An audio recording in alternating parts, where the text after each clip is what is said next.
What's up, boys? This is Contango in Waterloo, Ontario, Canada, and I just wanted to do another video. What I'm going to start doing is a playthrough of G40 Alt-Universe, just to give you an idea of how the game goes, a bit of strategy, decision, and things like that.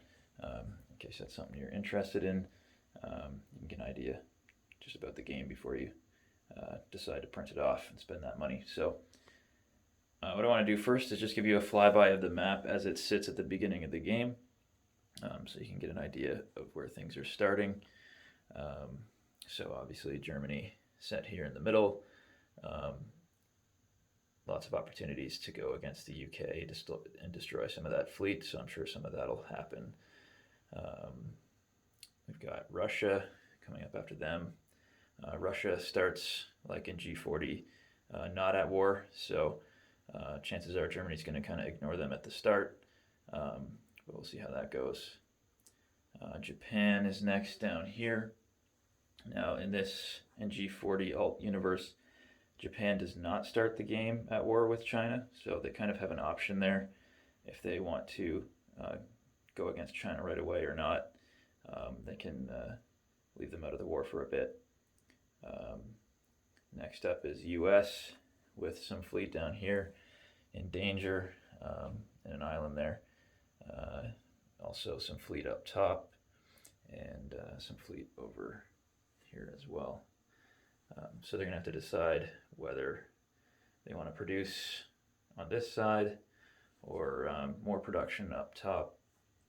Unfortunately, that's kind of further away from where you want to be.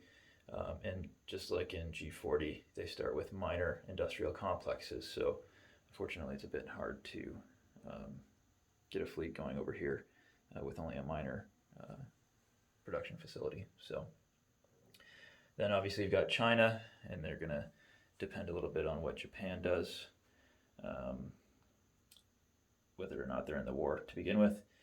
They're kind of split around. Something I might point out is this area here, C Zone 76. It is a C zone, but it's also like the whole C zone is a strait, so you can cross back and forth between any of those territories that border C Zone 76, just like it's a strait. While we're on the topic, I guess other straits there's one here between Germany and Italy, and then there's another one here between the United Kingdom and France. So then after China comes the UK. They've got a decision to make about whether they want to try to produce from this area here and get after Germany. They do have some production down here as well that you can wrap around the map and start going after Japan, but unfortunately you can only produce 3 units, so that's going to be tough. And then they've got factory down here as well, minor factory, and opportunity to produce another one. There's a territory there with a 3 on it. So they can put pressure on Italy from this side, maybe a bit of pressure on Japan as well, but they're going to need to keep that safe. Then we've got Italy, obviously, starting here in the middle. Going to need to decide whether they want to focus on getting some of these islands and get their income up, or if they want to try to push against Russia, which Russia is strong enough to kind of go toe-to-toe with them.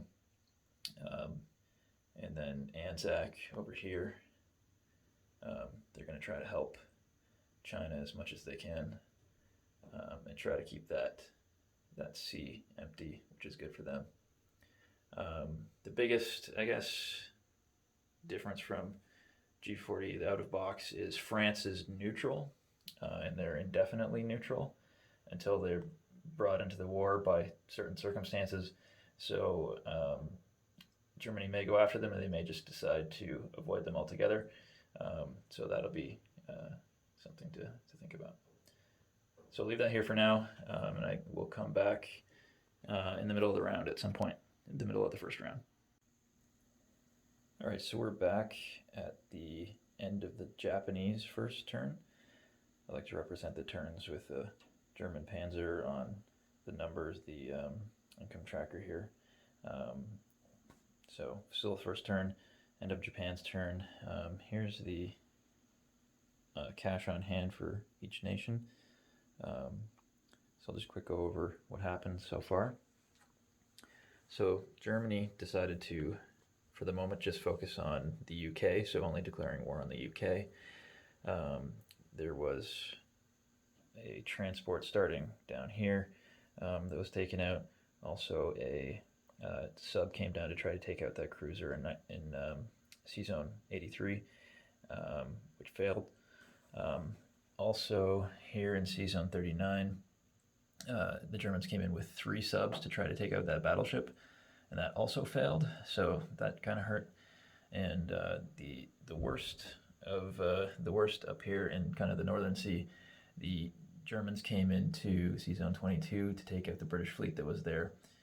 It was about 7 or 8 units against 3. The casualties are up there off to the side. The Germans losing 5 casualties to the British losing 3.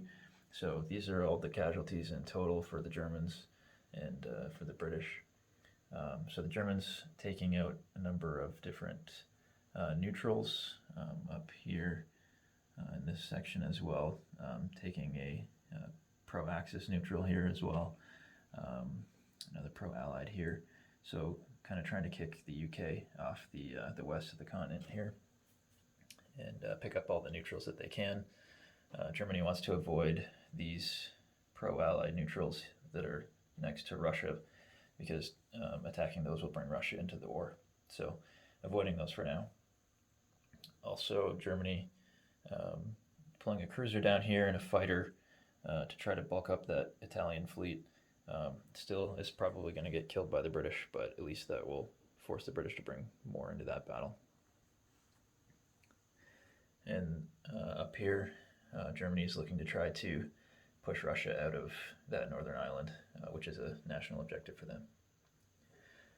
So Russia mostly just moving some things around because they're not at war yet, so no attacks. They did decide to abandon that northern island, at least to get a couple of guys off of there. There were 5 in the beginning, and then try to stack up here in R10, which is a good spot to kind of deploy all over from. Yeah, so just kind of pushing forward with all their units. Also pushing forward down here to try to contend for this pro-Allied neutral, which Italy is probably coming for at some point. As for Japan, Japan bought some transports and a couple of mechanized infantry and just hammered China, basically, declaring war on China. The only significant thing happening was in C-21 here. They failed to take that, lost a couple of infantry coming in, but overall casualties are up at the top here. So losing 3 Japanese infantry to all those Chinese infantry. So Japan is looking pretty good compared to Germany anyways. So that's it for right now. I guess Japan just preparing to continue on towards China, not doing anything towards the UK or the US, not declaring war on them. So Japan gets a national objective if they haven't attacked the UK or Anzac. So that's it for now. We'll come back at the end of the first turn. All right, so we're back. This is the beginning of round 2. Just finished turn 1. Quick show you the income situation here. So that's the cash on hand for all of the nations. So we left off after Japan's turn. So going into the US's turn, US is not at war yet. So after seeing what happened to Germany on turn 1, things not going well with their fleet, the US has opted to really try to put pressure on Japan, so purchasing 3 aircraft carriers on the first round. Since they've only got a minor factory there, that's all they could purchase. And then pushing some things this way, the transport and a cruiser and some units. And then on the other side, collecting next to this island with an air base and a naval base. The U.S. probably won't be able to go to war until turn 3. Japan's not going to bring them in before then, so right now they're just waiting. But so collecting there, and then up top, collecting. The U.S. is not allowed to leave. They have to keep their sea units next to territory that they own. So they're not allowed to stray too far, but getting into position to come down and maybe help clear out this sea in here, or maybe go up to the top there and try to help Russia out, and maybe capture that northern island, which is a national objective for Germany and also a national objective for Russia if the Allies own that. So something worth fighting over. So other than that, the U.S. just positioning, getting prepared for when they go to war. China trying to do some counterattacks on Japan, which weren't very successful at all. So they're kind of just backing up, wanting to protect that city for as long as possible and try to consolidate. It looks like these units off on this side are probably going to die, but China still has 20 plus units on this side, so doing the best they can, but Japan's pretty strong. So after China comes the UK. The UK bought a factory down here. They start with the one in the territory with the city and buying the one to the right of that. So buying a new factory. Also an aircraft carrier, which they did start with an aircraft carrier down here, but it had moved over into this sea zone to take out an Italian fleet. So this is kind of the casualties from that battle. The British losing 2 ships, and the Italians losing battleship, cruiser, transport, and the Germans losing a cruiser. So that went well, but of course that left a British fleet sitting there, that's the casualties over here, which the Italians took out on their turn. So after the Italian turn, this is the situation. So back to the UK. Bought an aircraft carrier here to try to get some extra landing spots to get more planes into this battle that was happening here. Also vacating, I guess it's UK-22 there. They had a transport which came down here to pick up this pro-Allied neutral to get them some extra money and also try to get some units out of there before Italy killed them. Up here, the UK took out the German fleet that was remaining in Sea Zone 22. So there's the casualties from that battle, which was a rough go for the UK, but still happy to get rid of that fleet. And otherwise, just trying to prepare to stay on this side of the continent as long as they can, but Germany's kind of pushing in. Unfortunately, no planes left after the battle with Germany. So that's how the UK sits. So after the UK, Italy, we mentioned this battle down here. Also Italy taking out this pro-Allied neutral island for some extra money, and it's part of a national objective for them. Taking out this UK-22 territory. They start the game with UK-21, so that didn't happen on this turn. That was already that way. And then taking this, the pink territory is a pro-Axis neutral, so they captured that. UK taking a pro-Allied next door, and deciding not to go into PA-12, which is a pro-Allied. Number one, that brings Russia into the war. They can declare war after that happens, but also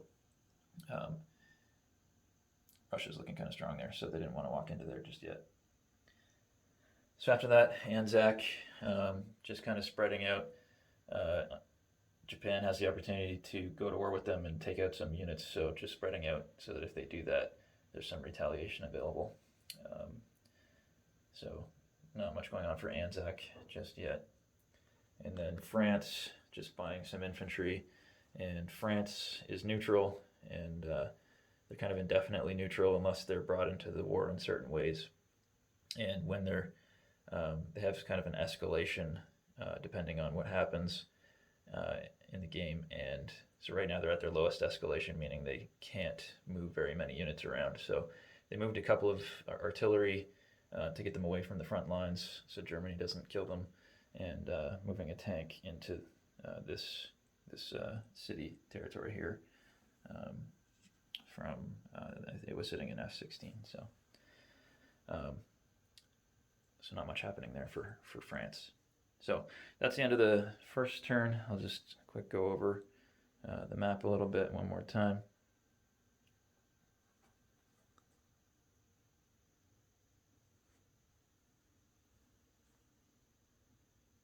So we'll see what happens in the second turn.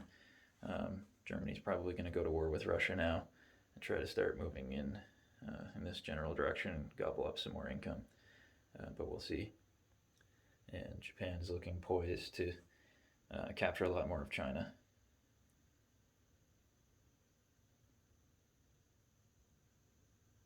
So that's it, and we'll probably recap again after the Japanese turn. So we're back. We're at the end of Japan's turn 2. Give you a quick shot of the incomes here, the cash on hand, I should say. You can see Germany is up close to $70 there. Japan in the mid-50s, and so on. So what happened during the second turn for Germany is they're kind of pushing in 3 different directions here. One is they're trying to kick the UK off of the continent here. Also declaring war on Russia and pushing in that way, and also pushing towards Russia from this kind of southern flank here, using some transports to kind of beef things up as they go along. Germany has no fleet left in the north. They did kill that battleship, which was in Sea Zone 22 there, with some planes. The lone transport remaining decided to go after that pro-Allied island that has no units on it. So deciding to go do that and try to escape, maybe come over here and pick up that pro-Axis island if they can get there, since going this way would mean they'd get killed by the Russians. Germany did take over all 3 territories on that northern island briefly, which Russia took one of them back on Russia's turn. So Russia again kind of moving forward, trying to get in position to stop Germany, but Germany's coming strong here. Also, Russia had a transport over here in Sea Zone 33, which was killed by the Japanese. Russia is trying to push down here. They took those 2 pro-Allied territories for the extra income, and they get a bonus for those, and trying to keep Italy from coming forward here. So other than that, just building up. They did send 4 of their planes in this direction to try to ward off those German ships that are bringing more infantry over. So hopefully that's going to be enough to do that, or the Germans might decide to do something about it. Maybe build an air base, but we'll see. So that's about it for Russia. Japan, pretty straightforward, just pushing into China, which is going really well. Cleared them out of this side, backing them up on this side, and getting prepared over here, buying some ships because the US looks to be coming this way. So taking as much as they can. Also going to need to watch out for what the UK does down in this corner. The Chinese want to keep this territory here, and this territory here, and this one if they can. They get a bonus. It's kind of like a mini Burma Road sort of deal. If they have those territories next to the different allies, that's kind of where extra income is coming from for them. So Japan taking those out is good to get rid of some Chinese income, but the allies are going to look to help China out.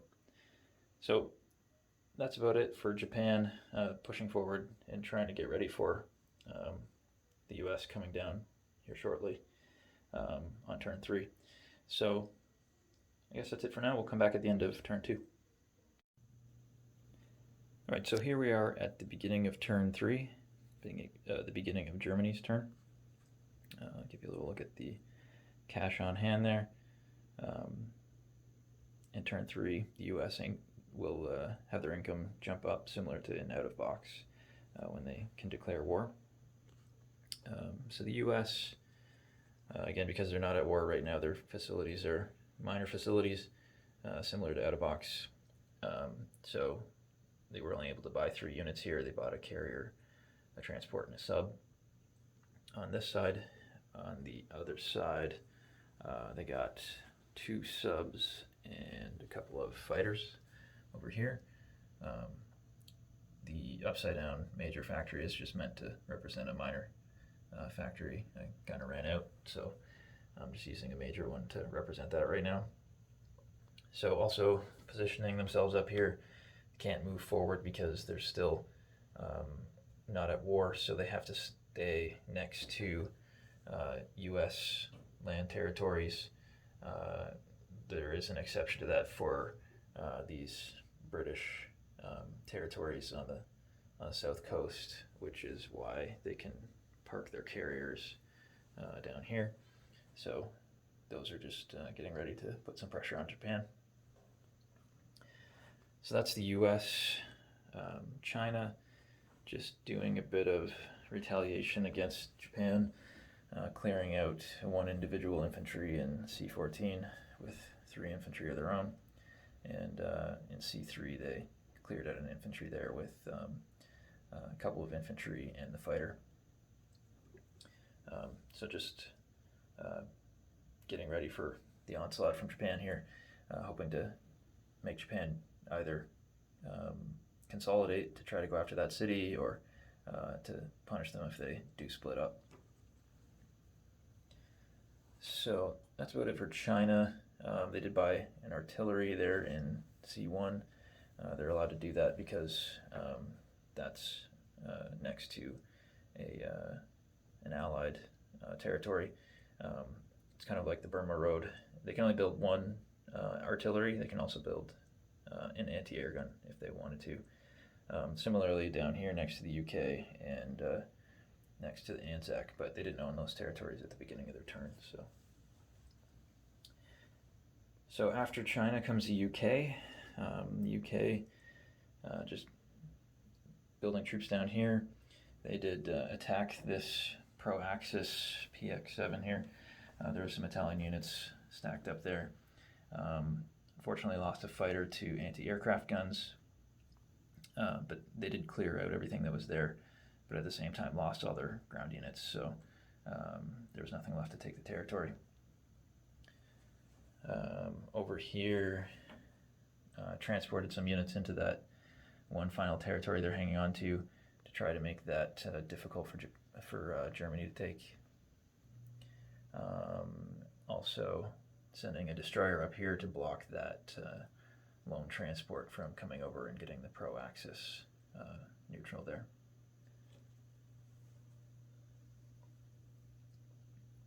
So that's about it for the UK. They did buy a couple of fighters up here, didn't mention that, and mechanized infantry over here. So after that was Italy. Italy decided to push into this pro-Allied neutral. They did lose 3 or 4 infantry in doing that. I think the Russians had 4 infantry there. So they're a little bit light compared to what Russia has, but Germany will probably back that up and on their turn, maybe send those planes in. Also, Italy taking this territory down here. Italy likes to gobble up these islands and British territories. They do have a national objective related to that as well. So trying to do that as much as they can and sending some subs down here to convoy. After Italy was Anzac. Anzac, along with the British declaring war I guess I didn't mention that earlier, but the British moved into China, so they had to declare war on Japan to do that. Um, so that brings Anzac into the war with Japan as well. They came down and killed a destroyer here in Sea Zone 65. Also took out some infantry in C5 here. Yeah, so that's Anzac. They're looking to get a little bit aggressive here because they know the U.S. is putting pressure on Japan, so Japan's probably going to have bigger fish to fry than go after these Anzac units, so they're looking to take advantage of that. Oh, and also taking this pro-Allied territory here. They get a national objective if they own that, along with all their original territories. So that's Anzac. Lastly, France. France is still not at war. France is indefinitely neutral until either they get attacked or the neutral league territories, that's the purple territories, if they get attacked, France will join the war. And then they also escalate if the independent neutral territories get attacked. That's the yellow territories, which none of them have been attacked yet by the Axis. So France's escalation is still low, meaning they're only allowed to move 3 units per turn. So all they did was move some units off of the front here to make sure that Germany doesn't just kill them all and roll in there, take that city. And similarly, I think they moved 1 mechanized infantry from F-16 up to that territory with the city. And then they purchased some new units in both those territories as well. So just hunkering down. So that's it for turn 2. We'll do one more flyby, and then so it'll be Germany's turn. We'll do Germany, Russia, and Japan, and then I'll probably come back and do another video after that. So.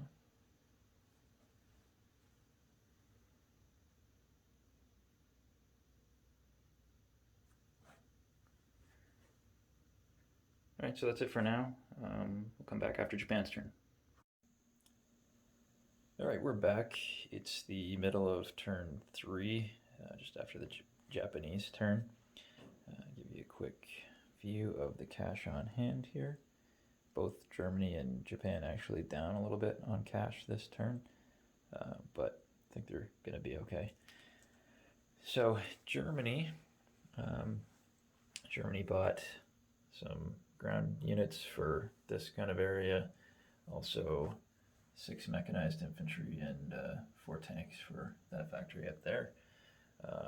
Decided not to go after this stack of British units here, waiting for some reinforcements before they do that, if they can get away with it on the next turn. Also stacking up here in, it's kind of hard to see this territory there, just having a standoff with the Russians right now. But that's kind of the shortest route to get more inland towards this city over here. So that's about it for Germany up there. Also moving into this pro-Allied territory here, took out 3 Russian infantry, I think. And then leaving 1 transport in Sea Zone 61 there to drop a couple of units to help support the Italians there, along with a fighter. Because they didn't have quite enough to stand up to Russia without it. So their other ships went through that canal out this way. So might come back, but they were afraid of all the Russian planes on the last turn, so decided to get out of there. As for Russia, they were just buying infantry mostly. They did upgrade. This factory here starts the game as a minor. And so there's no automatic upgrade or anything like that for Russia, so they had to pay to upgrade that. Just looking at the way Germany's coming in here, they're going to want to defend that. So upgrading that factory and moving from R28 up north to try to keep the Germans back and hopefully keep the Italians and the Germans at least split up for as long as they can. What I did forget to mention was there were some Russian ships up there, miscounted the turn order, and the Germans were able to kill the surface ships. The subs did come over here to try to help protect the Anzac destroyer and transport there from this Japanese sub, which killed another transport. But anyway, so that's about it for Russia. As for Japan, Japan bought an aircraft carrier and a couple of subs, and the rest of the money went towards some ground units. They do have a factory inland here, and just beefing up the home territory there. The Americans are going to be able to declare war this turn, so I wanted to make sure they don't sneak in and steal that.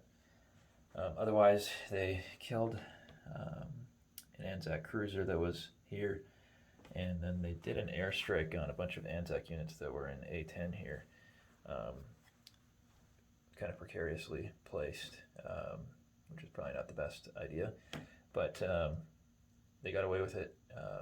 Only lost one fighter and got rid of some Anzac units. As you can see, there's some casualties still sitting around up there.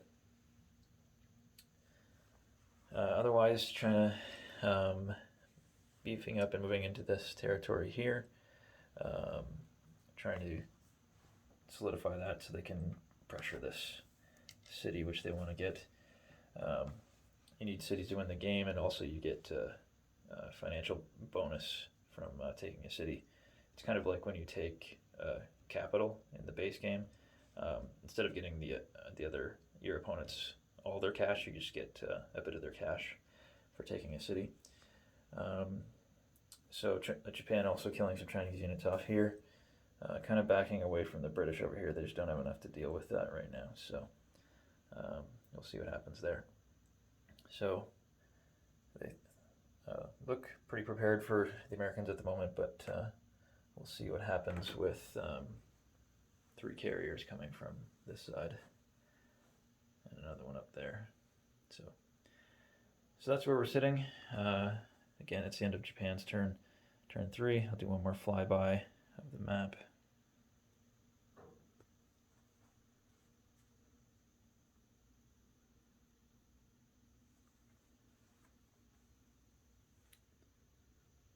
So that's it for now. We'll come back at the end of turn 3. All right, so we're back. It is the end of round 3, the beginning of round 4, the start of Germany's turn. And when we left off, it was the end of Japan's turn. So US was next. US buying some fleet there and a couple of planes. That was about it. That's all they bought for this turn. They didn't have that much money to start, but they did have a lot of money to end. So I'll give you a quick look at the incomes here. So they had over 90 IPCs to end the turn. Now that they're at war, they're getting a lot more income. So now that they're at war, they can also move down into the UK territory here. So they're just preparing to come over to this side where they've stacked up next to this island. Thought about moving forward into this 93C zone, but it was a bit too dangerous with the Japanese planes sitting in range there. Also, after I looked at it a little bit closer, I realized those planes from C-12 can, with the carriers, hit that fleet even next to the island. So that's why there's a blocker there in 92 to make sure that that doesn't happen. Yeah, so putting some pressure on the Japanese here. Also swinging around up top. Maybe going to go that way and help Russia get those islands, or get that northern island back, or maybe come in here and try to push the Japanese out. But right now there's a couple of Japanese carriers there. So the Japanese have more carriers than the US right here, right now. So that's about it for the US. So next was China. They did not do a whole lot, just moving forward. They didn't have enough to defend that city, so they decided to get out of there and put some pressure on this smaller stack of Japanese units. Well, it is unfortunate because when they lose that city, they're going to lose some of their money to Japan, but that looked inevitable at this point. So decided to try to split these two Japanese armies up, and also the British are putting some pressure on from the south there. So yeah, no attacks for China. So then came the UK. UK bought some subs down here, another fighter, and a couple of infantry. Like I said, they're pushing into China or that way. Up here, the British blitzed through that one territory I can't see the name of into this one to take out some German planes that were sitting there with some mechanized infantry that I didn't defend as well as I should have. It was a close battle. It was a 5 against 3, but you can see there the casualties. The Germans lost all 4. The British only losing 1 mechanized infantry. So it was a great battle for the British. Unfortunately, that meant that their 1 fighter had to land here because there wasn't enough room on the aircraft carrier for 3. So that's mainly it. Didn't feel confident enough to move forward over here. So still holding back 1 space from the Japanese. So that's it for the British. And the Italians, they also didn't have a lot to do, not having enough forces to move forward against Russia here. They did blitz this R-28 territory. That was their only attack for the turn. Also, didn't have enough they could have come and taken one of these islands away from the British, but would not have had enough to stand up to that British fleet with the planes. So they just consolidated up here along with their air base and a new aircraft carrier that they bought and a new sub that they bought. So going to try to push the British out of there and eventually get those islands. So that was Italy. Then came Anzac. Anzac killed a Japanese sub, which was here, and then they basically just tried to beef up their territory with the city right here, along with the Americans who put a couple planes there, which should be enough to hold off the Japanese from trying to take that, which they would love to do. So that's about it for Anzac. And lastly, France, just again moving some units out of this territory and moving the battleship down here. They're not allowed to stop next to Axis territory, so that's why they couldn't go all the way down here. But then they just bought some extra units. They're still neutral and not under any kind of escalation, so there's not a lot that they can do right now. So that's about it for this turn. We'll do one more flyby of what the map looks like.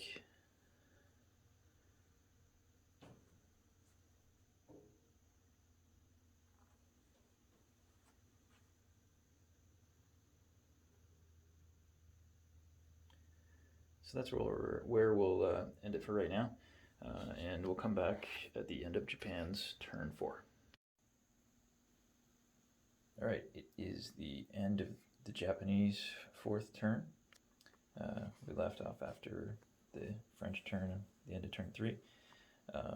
So first to go was Germany.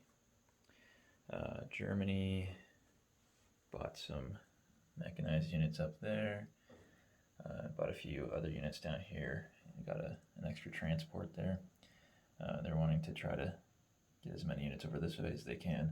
Russia's holding up pretty well over here, and the Italians and Germans are they're keeping them split up, so that's good for Russia.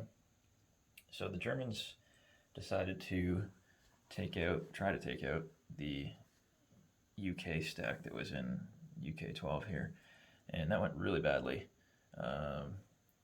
There's the casualties you can see from that battle. So Germany actually backed out, retreated, leaving 4 units there.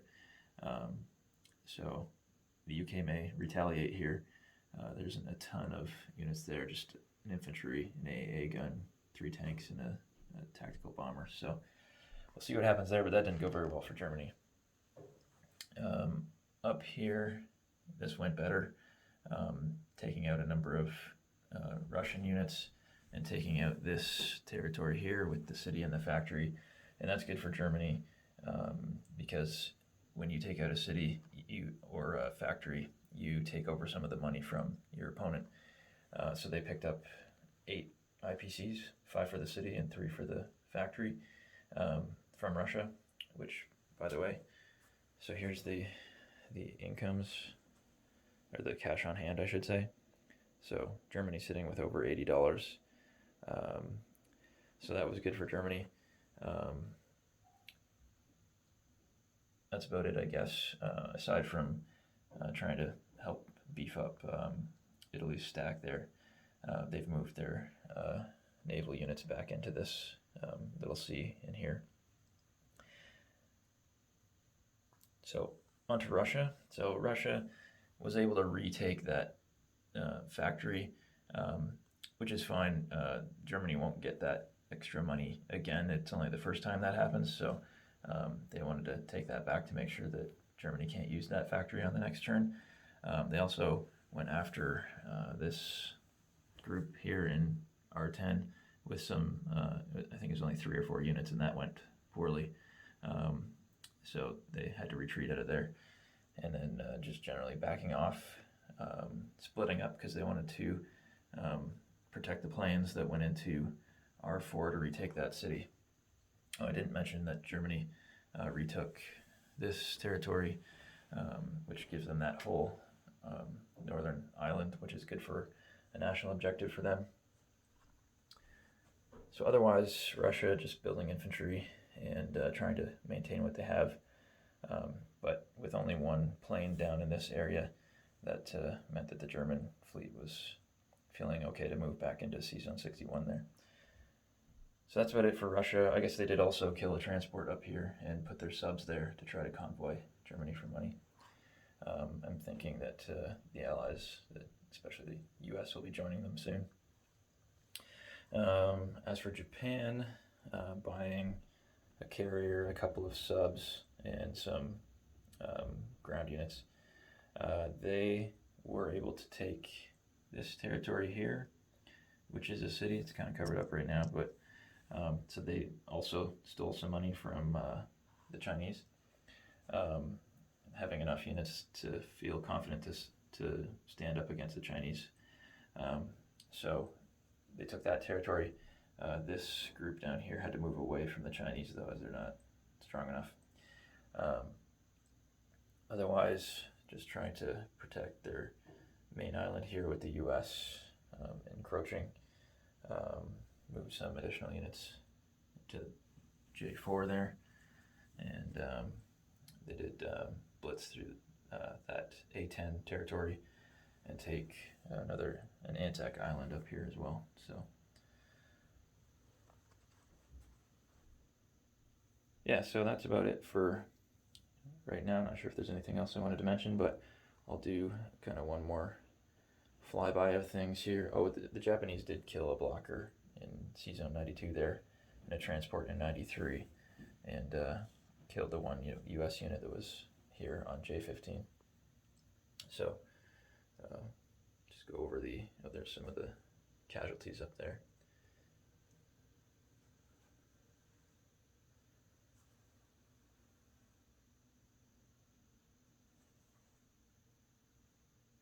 Japanese did lose a bonus they get when they're not at war, or if they haven't started war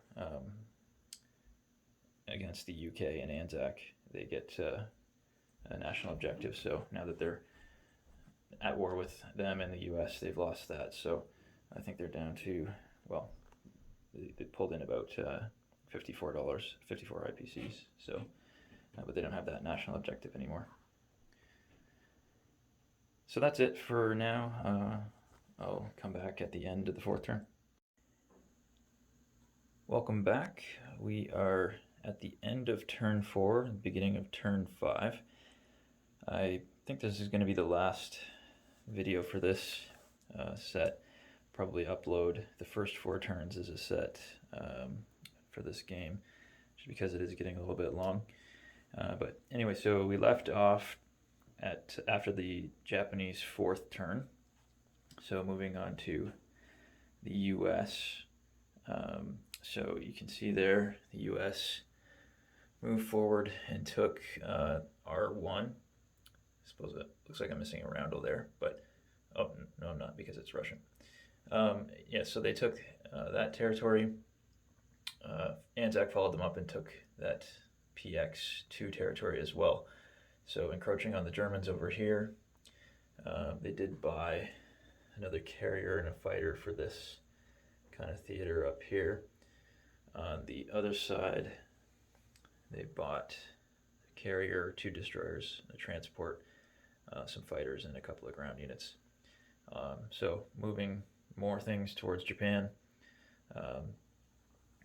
Made another move here to J4 to take that out. That was pretty lucrative. You can see the casualties up there.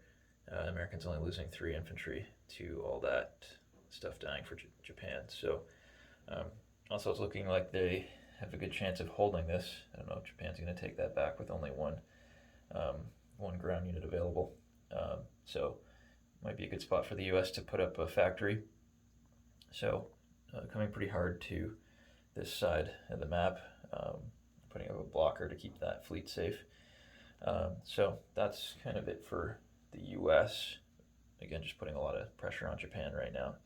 The Japanese income is collapsing a little bit. Actually, I should show you the incomes, which I did not do. So that's the cash on hand. I counted it up. So right now the Axis have 176 IPCs on hand, and the Allies, excluding France because they're still neutral, they've got 195. So Allies leading by about 20 IPCs at this point, 4 rounds into the game. So that was the U.S. China coming after the U.S., not doing much, just backing up into this territory.